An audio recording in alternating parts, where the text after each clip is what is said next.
Hi, my name is Annabelle. I'm a rising freshman at UC Berkeley.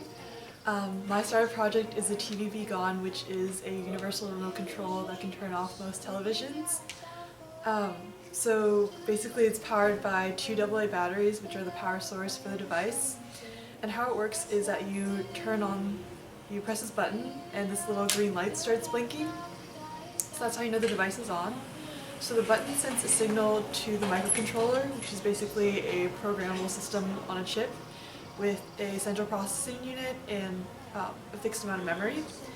So this activates the reset code for the device, which restarts the program. So the microcontroller sends a signal to the transistors, which amplify the current and act as like an on-off switch for the infrared LEDs.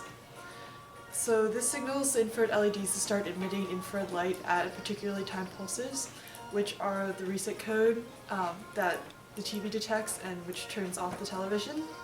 So that's pretty much the main pathway for the device, but electrical signals also go through other components, including two resistors, which control current and make sure that short the circuit, and two capacitors, a ceramic capacitor and an electrolytic capacitor.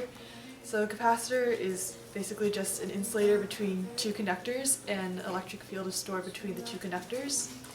And finally, this is a ceramic oscillator made out of piezoelectric ceramic material. So what that means is that electrical charge is stored when mechanical stress is applied.